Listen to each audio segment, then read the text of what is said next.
Hello. Hi. Happy Tuesday. You made it through another Monday. I know Mondays don't really feel like Mondays anymore, do they? But it's Tuesday. Congratulations. And as a reward, we're going to read some more Harry Potter. We get to fully meet Mad-Eye Moody today. So let's get started.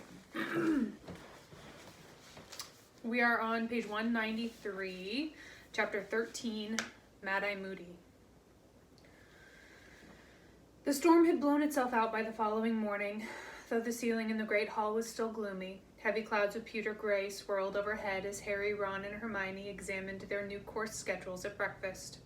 A few seats along, Fred, George, and Lee Jordan were discussing magical methods of aging themselves and bluffing their way into the Triwizard Tournament.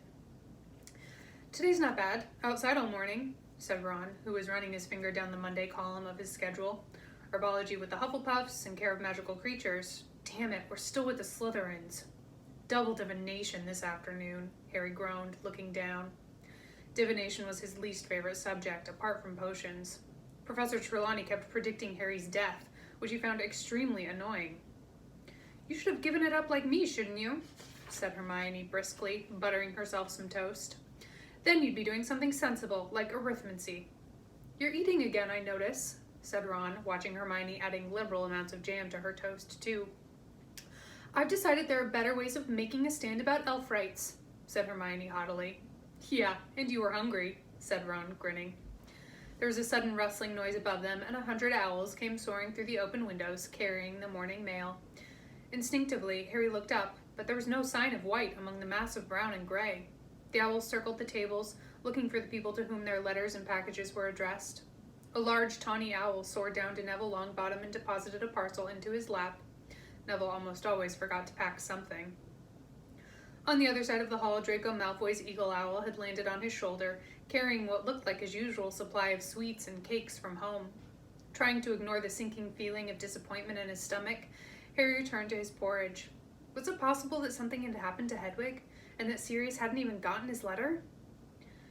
His preoccupation lasted all the way across the sodden vegetable patch until they arrived in Greenhouse 3, but here he was, distracted by Professor Sprout, showing the class the ugliest plants Harry had ever seen. Indeed, they looked less like plants than thick, black, giant slugs, protruding vertically out of the soil. Each was squirming slightly and had a number of large, shiny swellings upon it, which appeared to be full of liquid. "Boobadibers," Professor Sprout told them briskly. "They need squeezing. You will collect the pus." "The what?" said Seamus Finnegan, sounding revolted. "Pus, Finnegan, pus," said Professor Sprout. "And it's extremely valuable, so don't waste it.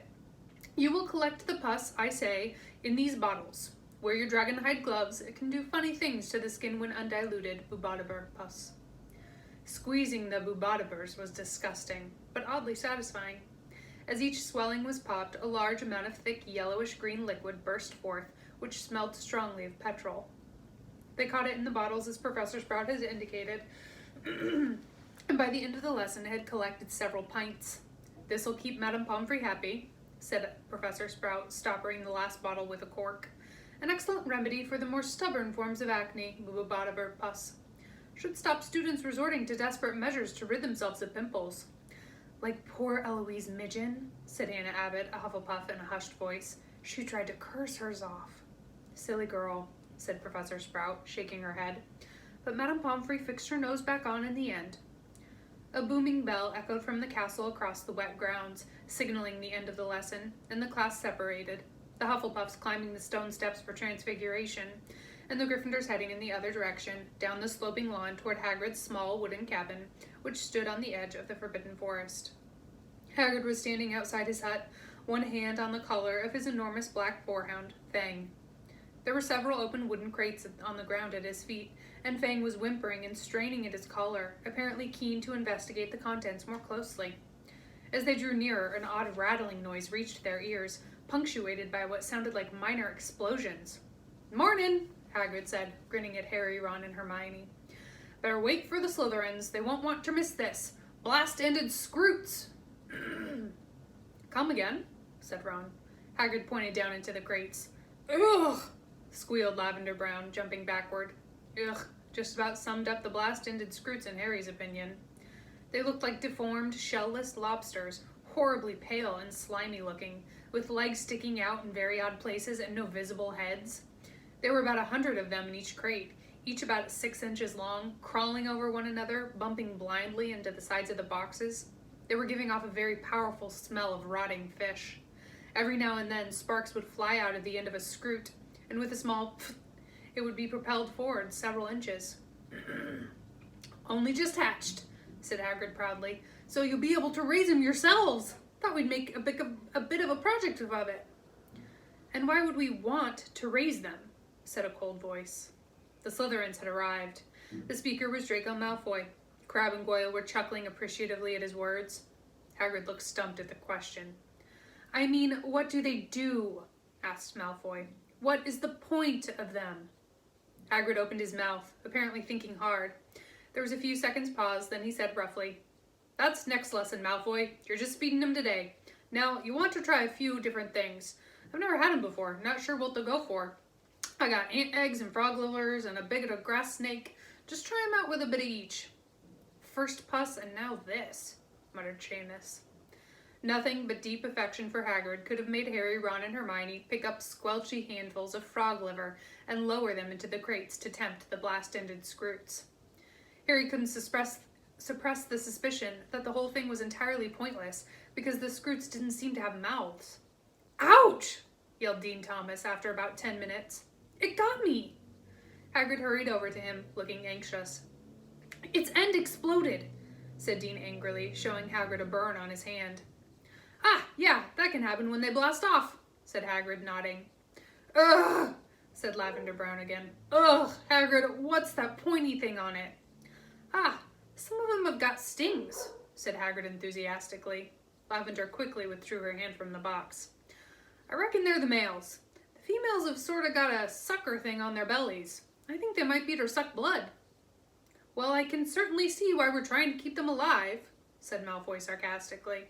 "Who wouldn't want pets that can burn, sting, and bite all at once?" "Just because they're not very pretty, it doesn't mean they're not useful," Hermione snapped.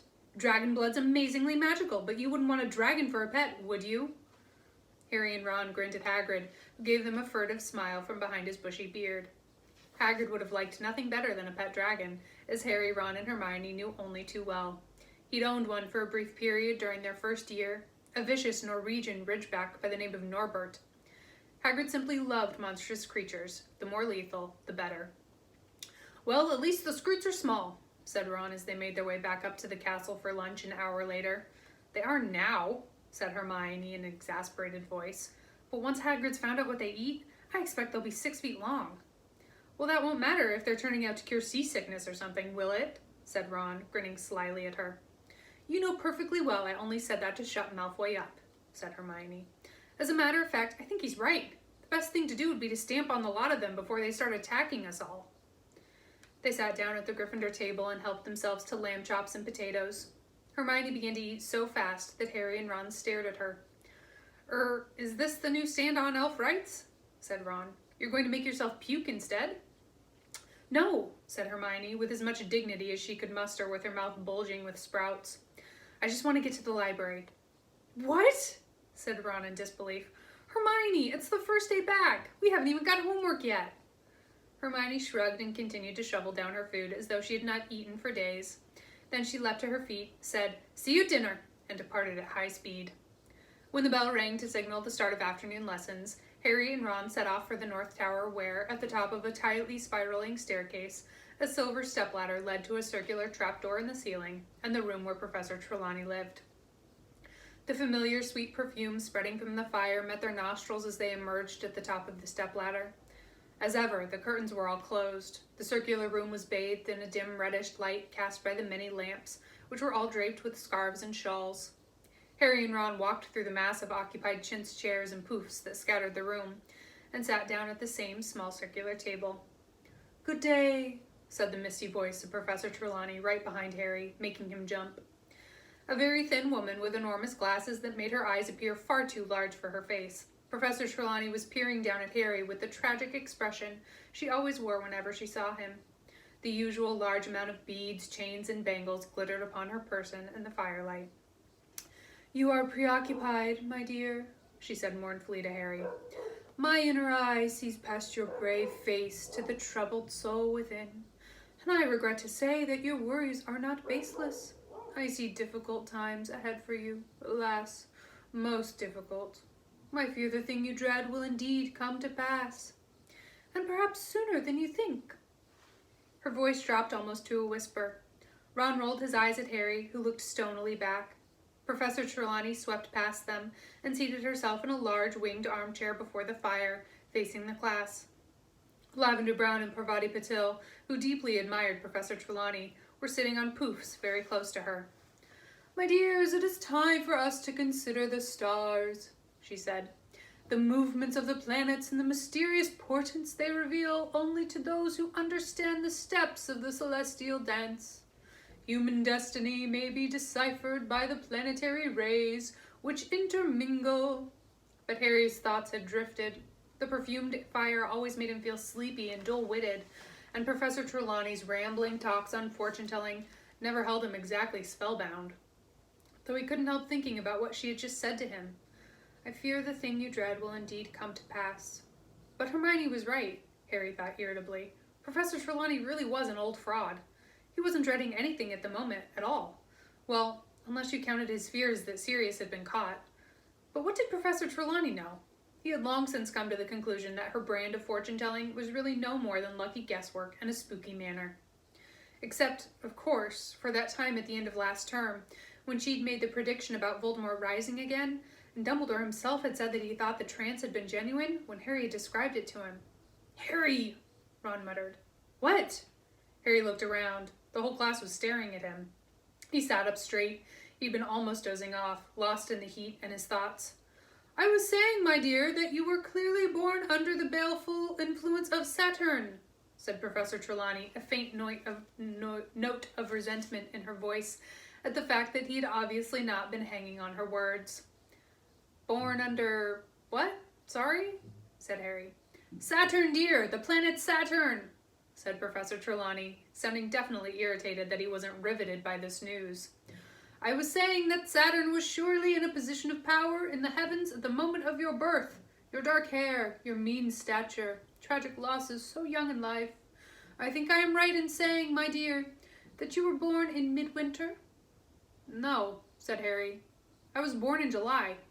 Ron hastily turned his laugh into a hacking cough. Half an hour later, each of them had been given a complicated circular chart and was attempting to fill in the position of the planets at their moment of birth. It was dull work, requiring much consultation of timetables and calculations of angles. "I've got 2 Neptunes here," said Harry after a while, frowning down at his piece of parchment. "That can't be right, can it?" "Ah," said Ron, imitating Professor Trelawney's mystical whisper. "When 2 Neptunes appear in the sky, it is a sure sign that a midget in glasses is being born, Harry." Seamus and Dean, who were working nearby, snickered loudly, though not loudly enough to mask the excited squeals from Lavender Brown.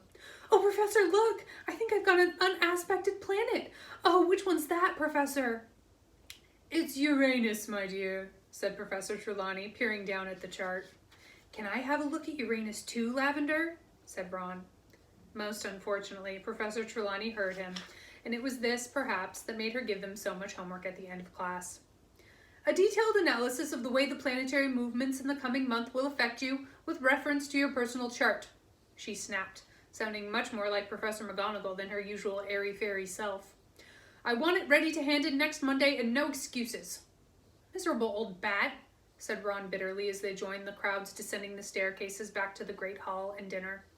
"That'll take all weekend, that will." "Lots of homework," said Hermione brightly, catching up with them. "Professor Vector didn't give us any at all." "Well, bully for Professor Vector," said Ron moodily. They reached the entrance hall, which was packed with people queuing for dinner.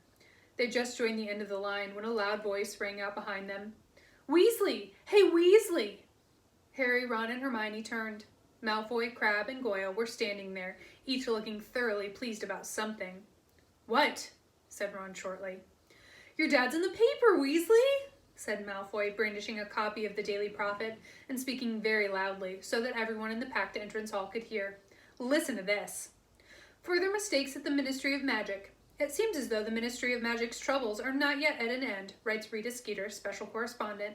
Recently under fire for its poor crowd control at the Quidditch World Cup, and still unable to account for the disappearance of one of its witches, the Ministry was plunged into fresh embarrassment yesterday by the antics of Arnold Weasley of the Misuse of Muggle Artifacts office. Malfoy looked up. Imagine them not even getting his name right, Weasley. It's almost as though he's a complete non-entity, isn't it? He growled. Everyone in the entrance hall was listening now. Malfoy straightened the paper with a flourish and read on. Arnold Weasley, who was charged with possession of a flying car 2 years ago, was yesterday involved in a tussle with several Muggle lawkeepers, policemen, over a number of highly aggressive dustbins. Mr. Weasley appears to have rushed to the aid of Mad-Eye Moody, the aged ex-Auror who retired from the Ministry when no longer able to tell the difference between a handshake and attempted murder. Unsurprisingly, Mr. Weasley found, upon arrival at Mr. Moody's heavily guarded house, that Mr. Moody had once again raised a false alarm. Mr. Weasley was forced to modify several memories before he could escape from the policeman, but refused to answer Daily Prophet questions about why he had involved the Ministry in such an undignified and potentially embarrassing scene. And there's a picture, Weasley, said Malfoy, flipping the paper over and holding it up. A picture of your parents outside their house, if you can call it a house. Your mother could do with losing a bit of weight, couldn't she? Ron was shaking with fury. Everyone was staring at him. Get stuffed, Malfoy, said Harry. Come on, Ron. Oh yeah, you were staying with him this summer, weren't you, Potter? Sneered Malfoy. So tell me, is his mother really that porky, or is it just the picture? You know your mother, Malfoy? Said Harry. Both he and Hermione had grabbed the back of Ron's robes to stop him from launching himself at Malfoy. That expression she's got, like she's got dung under her nose, has she always looked like that, or was it just because you were with her? Malfoy's pale face went slightly pink. Don't you dare insult my mother, Potter. Keep your fat mouth shut, then, said Harry, turning away. Bang! Several people screamed. Harry felt something white-hot graze the side of his face. He plunged his hand into his robes for his wand, but before he'd even touched it, he heard a second loud bang and a roar that echoed through the entrance hall. Oh, no, you don't, laddie! Harry spun around. Professor Moody was limping down the marble staircase. His wand was out, and it was pointing right at a pure white ferret, which was shivering on the stone-flagged floor, exactly where Malfoy had been standing. There was a terrified silence in the entrance hall. Nobody but Moody was moving a muscle. Moody turned to look at Harry. At least his normal eye was looking at Harry. The other one was pointing into the back of his head. Did he get you? Moody growled. His voice was low and gravelly. No, said Harry. Missed. Leave it! Moody shouted. Leave what? Harry said, bewildered. Not you, him, Moody growled, jerking his thumb over his shoulder at Crabbe, who had just frozen, about to pick up the white ferret. It seemed that Moody's rolling eye was magical and could see out of the back of his head. Moody started to limp toward Crabbe, Goyle, and the ferret, which gave a terrified squeak and took off, streaking toward the dungeons. I don't think so, roared Moody, pointing his wand at the ferret again. It flew 10 feet into the air, fell with a smack to the floor, and then bounced upward once more. I don't like people who attack when their opponent's backs turn, growled Moody as the ferret bounced higher and higher, squealing in pain. Stinking, cowardly, scummy thing to do. The ferret flew into the air, its legs and tail flailing helplessly. Never do that again, said Moody, speaking each word as the ferret hit the stone floor and bounced upward again. Professor Moody, said a shocked voice. Professor McGonagall was coming down the marble staircase with her arms full of books. Hello, Professor McGonagall, said Moody calmly, bouncing the ferret still higher. What are you doing? Said Professor McGonagall, her eyes following the bouncing ferret's progress through the air. Teaching, said Moody. Teach? Moody, is that a student? Shrieked Professor McGonagall, the books spilling out of her arms. Yep, said Moody. No! Cried Professor McGonagall, running down the stairs and pulling out her wand. A moment later, with a loud snapping noise, Draco Malfoy had reappeared, lying in a heap on the floor with his sleek blonde hair all over his now brilliantly pink face. He got to his feet, wincing. Moody, we never use transfiguration as a punishment, said Professor McGonagall weakly. Surely Professor Dumbledore told you that. He might have mentioned it, yeah, said Moody, scratching his chin unconcernedly. But I thought a good sharp shock. We give detentions, Moody, or speak to the offender's head of house.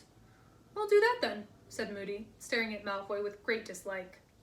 Malfoy, whose pale eyes were still watering with pain and humiliation, looked malevolently up at Moody and muttered something in which the words, "my father," were distinguishable.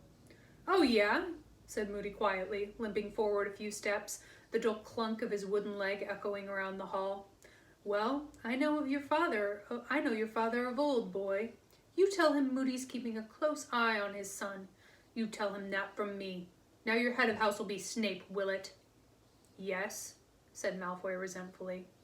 Another old friend, growled Moody. I've been looking forward to a chat with old Snape. Come on, you.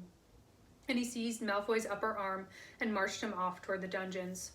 Professor McGonagall stared anxiously after them for a few moments, then waved her wand at her fallen books, causing them to soar up into the air and back into her arms. Don't talk to me, Ron said quietly to Harry and Hermione as they sat down at the Gryffindor table a few minutes later, surrounded by excited talk on all sides about what had just happened. Why not? Said Hermione in surprise. Because I want to fix that in my memory forever, said Ron, his eyes closed and an uplifted expression on his face. Draco Malfoy, the amazing bouncing ferret. Harry and Hermione both laughed, and Hermione began doling beef casserole onto each of their plates. He could have really hurt Malfoy, though, she said. It was good, really, that Professor McGonagall stopped it. Hermione, said Ron furiously, his eyes snapping open again. You're ruining the best moment of my life. Hermione made an impatient noise and began to eat at top speed again. Don't tell me you're going back to the library this evening, said Harry, watching her. Got to, said Hermione thickly. Loads to do. But you told us, Professor Vector. It's not schoolwork, she said. Within 5 minutes, she'd cleared her plate and departed. No sooner had she gone than her seat was taken by Fred Weasley. Moody, he said. How cool is he? Beyond cool, said George, sitting down opposite Fred. Super cool, said the twins' best friend, Lee Jordan, sliding in the seat beside George. We had him this afternoon, he told Harry and Ron. What was it like? Said Harry eagerly. Fred, George, and Lee exchanged looks full of meaning. Never had a lesson like it, said Fred. He knows, man, said Lee. Knows what? Said Ron, leaning forward. Knows what it's like to be out there, doing it, said George impressively. Doing what? Said Harry. Fighting the dark arts, said Fred. He's seen it all, said George. Amazing, said Lee. Ron dived into his bag for his schedule. We haven't got him till Thursday, he said in a disappointed voice.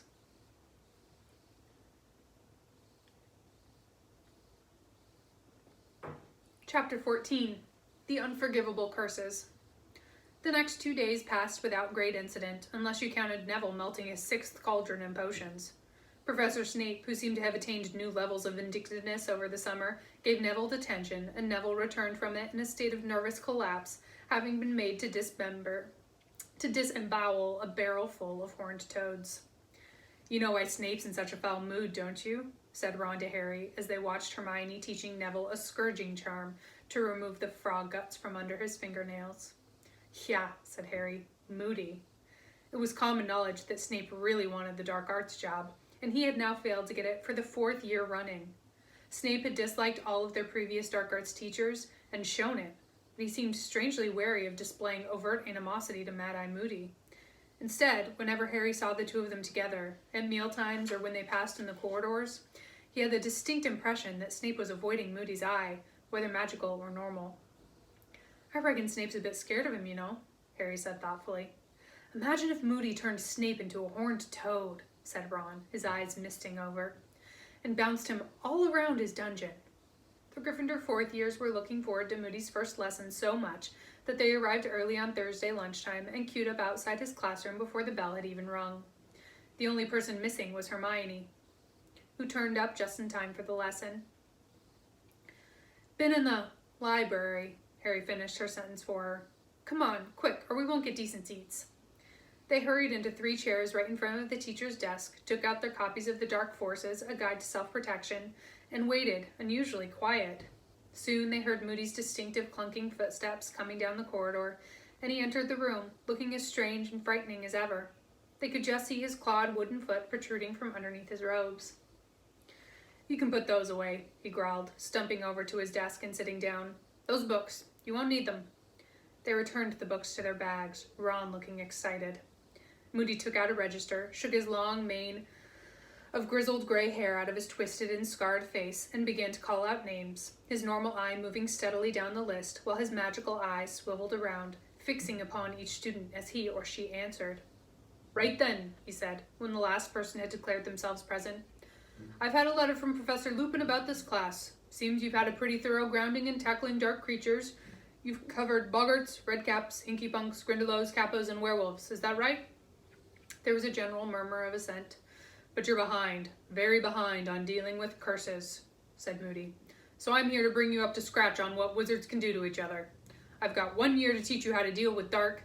What? You weren't staying? Ron blurted out. Moody's magical eyes spun around to stare at Ron.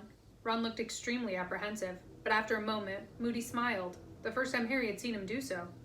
The effect was to make his heavily scarred face look more twisted and contorted than ever, but it was nevertheless good to know that he ever did anything as friendly as smile.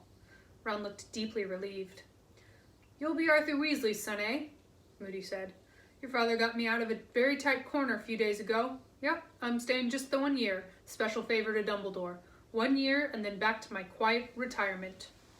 He gave a harsh laugh and then clapped his gnarled hands together. So, straight into it. Curses. They come in many strengths and forms. Now, according to the Ministry of Magic, I'm supposed to teach you counter curses and leave it at that. I'm not supposed to show you what illegal dark curses look like until you're in the 6th year. You're not supposed to be old enough to deal with it till then. But Professor Dumbledore's got a higher opinion of your nerves. He reckons you can cope, and I say the sooner you know what you're up against, the better. How are you supposed to defend yourself against something you've never seen? A wizard who's about to put an illegal curse on you isn't going to tell you what he's about to do. He's not going to do it nice and polite to your face. You need to be prepared. You need to be alert and watchful. You need to put that away, Miss Brown, when I'm talking. Lavender jumped and blushed. She'd been showing Parvati her completed horoscope under the desk. Apparently Moody's magical eye could see through solid wood as well as out of the back of his head. So, do any of you know which curses are most heavily punished by wizarding law? Several hands rose tentatively into the air, including Ron's and Hermione's. Moody pointed at Ron, though his magical eye was still fixed on Lavender. Said Ron tentatively. My dad told me about one. Is it called the Imperious Curse or something? Ah, yes, said Moody appreciatively. Your father would know that one. Gave the ministry a lot of trouble at one time, the Imperious Curse. Moody got heavily to his mismatched feet, opened his desk drawer, and took out a glass jar. 3 large black spiders were scuttling around inside it. Harry felt Ron recoil slightly next to him. Ron hated spiders. Moody reached into the jar, caught one of the spiders, and held it in the palm of his hand so that they could all see it. He then pointed his wand at it and muttered, Imperio. The spider leapt from Moody's hand on a fine thread of silk and began to swing backward and forward as though on a trapeze. It stretched out its legs rigidly, then did a backflip, breaking the thread and landing on the desk, where it began to cartwheel in circles. Moody jerked his wand, and the spider rose onto 2 of its hind legs and went into what was unmistakably a tap dance. Everyone was laughing, everyone except Moody. Think that's funny, do you? He growled. You'd like it, would you, if I did it to you? The laughter died away almost instantly. Total control, said Moody quietly as the spider balled itself up and began to roll over and over. I could make it jump out of the window, drown itself, throw itself down one of your throats. Ron gave an involuntary shudder. Years back, there were a lot of witches and wizards being controlled by the Imperious Curse, said Moody, and Harry knew he was talking about the days in which Baltimore had been all-powerful. Some job for the ministry, trying to sort out who was being forced to act and who was acting of their own free will. The Imperious Curse can be fought, and I'll be teaching you how, but it takes real strength of character, and not everyone's got it. Better avoid being hit with it if you can. Constant vigilance, he barked, and everyone jumped. Moody picked up the somersaulting spider and threw it back into the jar. Anyone else know one? Another legal curse. Hermione's hand flew into the air again, and so, to Harry's slight surprise, did Neville's. The only class in which Neville usually volunteered information was herbology, which was easily his best subject. Neville looked surprised at his own daring. Yes, said Moody, his magical eye rolling over to fix right on Neville. There's one, the Cruciatus Curse, said Neville in a small but distinct voice. Moody was looking very intently at Neville, this time with both eyes. "Your name's Longbottom?" he said, his magical eye swooping down to check the register again. Neville nodded nervously, but Moody made no further inquiries. Turning back to the class at large, he reached into the jar for the next spider and placed it upon the desktop, where it remained motionless, apparently too scared to move. "The Cruciatus curse," said Moody. "Needs to be a bit bigger for you to get the idea," he said, pointing his wand at the spider. "Ingorgio." The spider swelled. It was now larger than a tarantula. Abandoning all pretense, Ron pushed his chair backward, as far away from Moody's desk as possible. Moody raised his wand again, pointed it at the spider, and muttered, "Crucio." At once, the spider's legs bent in upon its body. It rolled over and began to twitch horribly, rocking from side to side. No sound came from it, but Harry was sure that if it could have given voice, it would have been screaming. Moody did not remove his wand, and the spider started to shudder and jerk more violently. "Stop it!" Hermione said shrilly. Harry looked around at her. She was looking, not at the spider, but at Neville, and Harry, following her gaze, saw that Neville's hands were clenched upon the desk in front of him, his knuckles white, his eyes wide and horrified. Moody raised his wand. The spider's legs relaxed, but it continued to twitch. "Reducio," Moody muttered, and the spider shrank back to its proper size. He put it back into the jar. "Pain," said Moody softly. "You don't need thumbs, screws, or knives to torture someone if you can perform the Cruciatus curse. That one was very popular once, too." "Right. Anyone know any others?" Harry looked around. From the looks on everyone's faces, he guessed they were all wondering what was going to happen to the last spider. Hermione's hand shook slightly as, for the third time, she raised it into the air. "Yes," said Moody, looking at her. "Avada Kedavra," Hermione whispered. Several people looked uneasily around at her, including Ron. "Ah," said Moody, another slight smile twisting his lopsided mouth. "Yes, the last and worst. Avada Kedavra, the killing curse." He put his hands into the jar, and almost as though it knew what was coming, the third spider scuttled frantically around the bottom of the jar, trying to evade Moody's fingers, but he trapped it and placed it upon the desktop. It started to scuttle frantically across the wooden surface. Moody raised his wand, and Harry felt a sudden thrill of foreboding. "Avada Kedavra!" Moody roared. There was a flash of blinding green light and a rushing sound, as though a vast, invisible something was soaring through the air. Instantaneously, the spider rolled over onto its back, unmarked, but unmistakably dead. Several of the students stifled cries. Ron had thrown himself backward and almost toppled off his seat as the spider skidded toward him. Moody swept the dead spider off the desk onto the floor. "Not nice," he said calmly. "Not pleasant. And there's no counter-curse. There's no blocking it. Only one person has ever survived it, and he's sitting right in front of me." Harry felt his face redden as Moody's eyes, both of them, looked into his own. He could feel everyone else looking around at him too. Harry stared at the blank blackboard as though fascinated by it, but not really seeing it at all. So that was how his parents had died. Exactly like that spider. Had they been unblemished and unmarked too? Had they simply seen the flash of green light and heard the rush of speeding death before life was wiped from their bodies? Harry had been picturing his parents' deaths over and over again for 3 years now, ever since he'd found out they'd been murdered. Ever since he'd found out what had happened that night. Wormtail had betrayed his parents' whereabouts to Voldemort, who'd come to find them at their cottage.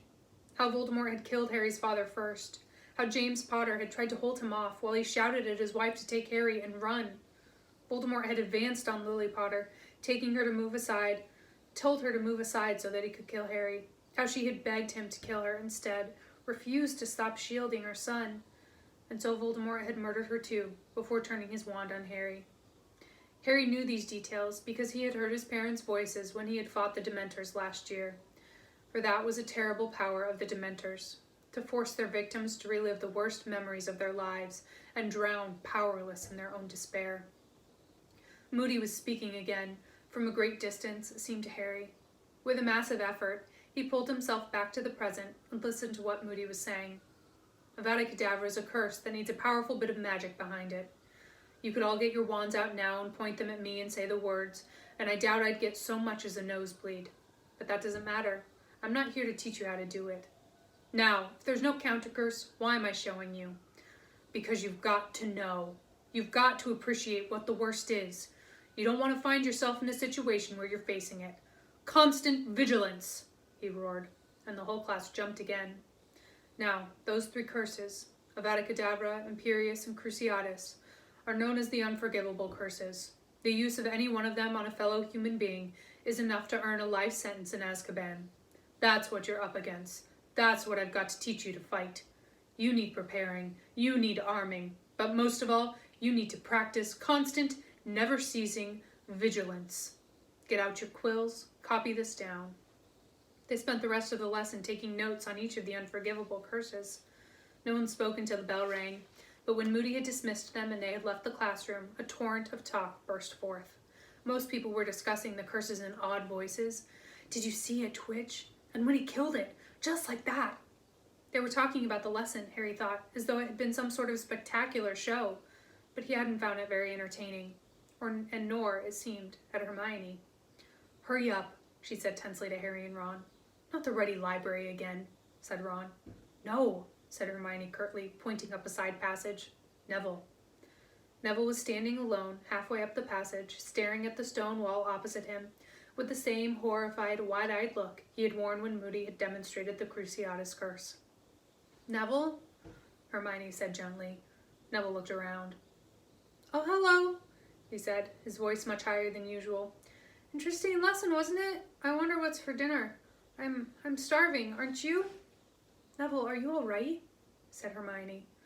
Oh, yes, I'm fine, Neville gabbled in the same unnaturally high voice. Very interesting dinner. Lesson. What's for eating? Ron gave Harry a startled look. Neville, what? But an odd clunking noise sounded behind them, and they turned to see Professor Moody limping toward them. All 4 of them fell silent, watching him apprehensively, but when he spoke, it was in a much lower and gentler growl than they had yet heard. It's all right, Sonny, he said to Neville. Why don't you come up to my office? Come on, we can have a cup of tea. Neville looked even more frightened at the prospect of tea with Moody. He neither moved nor spoke. Moody turned his magical eye upon Harry. You all right, are you, Potter? Yes, said Harry, almost defiantly. Moody's blue eye quivered slightly in its socket as it surveyed Harry. Then he said, You've got to know. It seems harsh, maybe, but you've got to know. No point pretending. Well, come on, Longbottom. I've got some books that might interest you. Neville looked pleadingly at Harry, Ron, and Hermione, but they didn't say anything, so Neville had no choice but to allow himself to be steered away, one of Moody's gnarled hands on his shoulder. What was that about? Said Ron, watching Neville and Moody turn the corner. I don't know, said Hermione, looking pensive. Some lesson, though, eh? Said Ron to Harry as they set off for the Great Hall. Fred and George were right, weren't they? He really knows his stuff, Moody, doesn't he? When he did Avada Kedavra, the way that spider just died, just snuffed it, right? But Ron fell suddenly silent at the look on Harry's face, and didn't speak again until they had reached the Great Hall, when he said he supposed they had better make a start on Professor Trelawney's predictions tonight, since they would take hours. Hermione did not join in with Harry and Ron's conversation during dinner, but ate furiously fast, then left for the library again. Harry and Ron walked back to Gryffindor Tower, and Harry, who'd been thinking of nothing else all through dinner, now raised the subject of the unforgivable curses himself. Wouldn't Moody and Dumbledore be in trouble with the Ministry if they knew we'd seen the curses? Harry asked as they approached the fat lady. Yeah, probably, said Ron. But Dumbledore's always done things his way, hasn't he? And Moody's been getting in trouble for years, I reckon. Attacks first and asks questions later. Look at his dustbins. Balderdash. The fat lady swung forward to reveal the entrance hall, and they climbed into the Gryffindor common room, which was crowded and noisy. Suppose we get our divination stuff then? Said Harry. I suppose, Ron groaned. They went up to the dormitory to fetch their books and charts, to find Neville there alone, sitting on his bed, reading. He looked a good deal calmer than at the end of Moody's lesson, though still not entirely normal. His eyes were rather red. You all right, Neville? Harry asked him. Oh, yes, said Neville. I'm fine, thanks. Just reading this book Professor Moody lent me. He held up the book, Magical Water Plants of the Mediterranean. Apparently Professor Sprout told Professor Moody I'm really good at herbology, Neville said. There was a faint note of pride in his voice that Harry had rarely heard there before. He thought I'd like this. Telling Neville what Professor Sprout had said, Harry thought, It had been a very tactful way of cheering Neville up, for Neville very rarely heard that he was good at anything. It was the sort of thing Professor Lupin would have done. Harry and Ron took their copies of Unfogging the Future back down to the common room, found a table, and set to work on their predictions for the coming month. An hour later, they had made very little progress, though their table was littered with bits of parchment bearing sums and symbols, and Harry's brain was as fogged as though it had been filled with the fumes from Professor Trelawney's fire. "I haven't got a clue what this lot's supposed to mean," he said, staring down at a long list of calculations.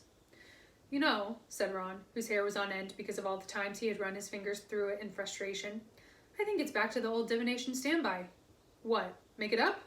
"Yeah," said Ron, sweeping the jumble of scrawled notes off the table, dipping his pen into some ink and starting to write. "Next Monday," he said as he scribbled, "I am likely to develop a cough, owing to the unlucky conjunction of Mars and Jupiter." He looked up at Harry. "You know her. Just put in loads of misery. She'll lap it up." "Right," said Harry, crumpling up his first attempt and lobbing it over the heads of a group of chattering first years into the fire. "Okay, on Monday I will be in danger of, burns." "Yeah, you will be," said Ron darkly. "We'll be seeing the Scroots on Monday." "Okay, Tuesday I'll, lose a treasured possession," said Harry, who was flicking through Unfogging the Future for ideas. "Good one," said Ron, copying it down. "Because of, Mercury. Why do you get stabbed in the back by someone you thought was a friend?" "Yeah, cool," said Harry, scribbling it down. "Because Venus is in the 12th house. And on Wednesday, I think I'll come off worse in a fight." "Oh, I was gonna have a fight." "Okay, I'll lose a bet." "Oh, yeah, you'll be betting I'll win my fight." They continued to make up predictions, which grew steadily more tragic, for another hour, while the common room around them slowly emptied as people went up to bed. Crookshanks wandered over to them, leapt lightly into an empty chair, and stared inscrutably at Harry, rather as Hermione might look if she knew they weren't doing their homework properly. Staring around the room, trying to think of a kind of misfortune he hadn't yet used, Harry saw Fred and George sitting together against the opposite wall, heads together, quills out, poring over a single piece of parchment. It was most unusual to see Fred and George hidden away in a corner and working silently. They usually liked to be in the thick of things, in the noisy center of attention. There was something secretive about the way they were working on the piece of parchment, and Harry was reminded of how they had sat together writing something back at the Burrow. He'd thought then that it was another order form for Weasley's Wizard's Wheezes, but it didn't look like it this time. If it had been, they would surely have let Lee Jordan in on the joke. He wondered whether it had anything to do with entering the Triwizard Tournament. As Harry watched, George shook his head at Fred, scratched out something with his quill, and said in a very quiet voice that nevertheless carried across the almost deserted room, "No, that sounds like we're accusing him. Gotta be careful." Then George looked over and saw Harry watching him. Harry grinned and quickly returned to his predictions. He didn't want George to think he was eavesdropping. Shortly after that, the twins rolled up their parchment, said goodnight, and went off to bed. Fred and George had been gone 10 minutes or so when the portrait hole opened and Hermione climbed into the common room, carrying a sheaf of parchment in one hand and a box whose contents rattled as she walked in the other. Crookshanks arched his back, purring. "Hello," she said. "I've just finished." "So have I," said Ron triumphantly, throwing down his quill. Hermione sat down, laid the thing she was carrying in an empty armchair, and pulled Ron's predictions toward her. "Ooh, not having a very good month, are you?" she said sardonically as Crookshanks curled up in her lap. "Ah, well, at least I'm forewarned," Ron yawned. "You seem to be drowning twice," said Hermione. "Oh, am I?" said Ron, peering down at his predictions.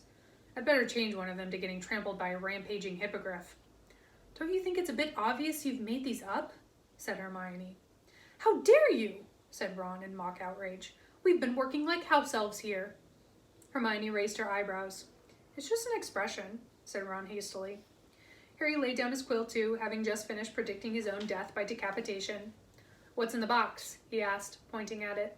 "Funny you should ask," said Hermione, with a nasty look at Ron. She took off the lid and showed them the contents. Inside were about 50 badges, all of different colors, but all bearing the same letters. S-P-E-W. "Spew?" said Harry, picking up a badge and looking at it. "What's this about?" "Not spew," said Hermione impatiently. "It's S-P-E-W. Stands for the Society for the Promotion of Elfish Welfare." "Never heard of it," said Ron. "Well, of course you haven't," said Hermione briskly. "I've only just started it." "Yeah?" said Ron in mild surprise. "How many members have you got?" "Well, if you two join, 3, said Hermione. And you think we want to walk around wearing badges saying spew, do you? Said Ron. SPEW, said Hermione hotly. I was going to put stop the outrageous abuse of our fellow magical creatures and campaign for a change in their legal status, but it wouldn't fit. So that's the heading of our manifesto. She brandished the sheaf of parchment at them. I've been researching it thoroughly in the library. Elf enslavement goes back centuries. I can't believe no one's done anything about it before now. Hermione, open your ears, said Ron loudly. They like it. They like being enslaved. Our short-term aims, said Hermione, speaking even more loudly than Ron, and acting as though she hadn't heard a word, are to secure house elf fair wages and working conditions. Our long-term aims include changing the law about non-wand use and trying to get an elf into the Department for the Regulation and Control of Magical Creatures because they're shockingly underrepresented. And how do we do all this? Harry asked. We start by recruiting members, said Hermione happily. I thought 2 sickles to join. That buys a badge, and the proceeds can fund our leaflet campaign. You're treasurer, Ron. I've got you a collecting tin upstairs. And Harry, you're secretary, so you might want to write down everything I'm saying now as a record of our first meeting. There was a pause in which Hermione beamed at the pair of them, and Harry sat, torn between exasperation at Hermione and amusement at the look on Ron's face. The silence was broken, not by Ron, but who in any case looked as though he was temporarily dumbstruck, but by a soft tap-tap on the window. Harry looked across the now empty common room and saw, illuminated by the moonlight, a snowy owl perched on the windowsill. Hedwig! He shouted, and he launched himself out of his chair and across the room to pull open the window. Hedwig flew inside, soared across the room, and landed on the top of Harry's predictions. About time, said Harry, hurrying after her. She's got an answer, said Ron excitedly, pointing at the grubby piece of parchment tied to Hedwig's leg. Harry hastily untied it and sat down to read, whereupon Hedwig fluttered onto his knee, hooting softly. What does it say? Hermione asked breathlessly. The letter was very short, and looked as though it had been scrawled in a great hurry. Harry read it aloud. Harry, I'm flying north immediately. This news about your scar is the latest in a series of strange rumors that have reached me here. If it hurts again, go straight to Dumbledore. They're saying he's got Mad Eye out of retirement, which means he's reading the signs, even if no one else is. I'll be in touch soon. My best to Ron and Hermione. Keep your eyes open, Harry. Sirius. Harry looked up at Ron and Hermione, who stared back at him. He's flying north? Hermione whispered. He's coming back? For Harry had just hit. Dumbledore's reading what signs? Said Ron, looking perplexed. Harry, what's up? For Harry had just hit himself on the forehead with his fist, jolting Hedwig out of his lap. I shouldn't have told him, Harry said furiously. What are you on about? Said Ron in surprise. It's made him think he's got to come back, said Harry, now slamming his fist on the table so that Hedwig landed on the back of Ron's chair, hooting indignantly. Coming back because he thinks I'm in trouble, and there's nothing wrong with me, and I haven't got anything for you. Harry snapped at Hedwig, who was clicking her beak expectantly. You'll have to go up to the owlry if you want food. Hedwig gave him an extremely offended look and took off for the open window, cuffing him around the head with her outstretched wing as she went. Harry, Hermione began in a pacifying sort of voice. I'm going to bed, said Harry shortly. See you in the morning. Upstairs in the dormitory, he pulled on his pajamas and got into his four-poster, but he didn't feel remotely tired. If Sirius came back and got caught, it would be Harry's fault. Why hadn't he kept his mouth shut? A few seconds' pain and he'd had to blab. If he'd just had the sense to keep it to himself. He heard Ron come up into the dormitory a short while later, but did not speak to him. For a long time, Harry lay staring up at the dark canopy of his bed. The dormitory was completely silent, and, had he been less preoccupied, Harry would have realized that the absence of Neville's usual snores meant that he was not the only one lying awake. Okay, come back tomorrow and we will start the chapter Beauxbatons and Durmstrang. Have a great Tuesday.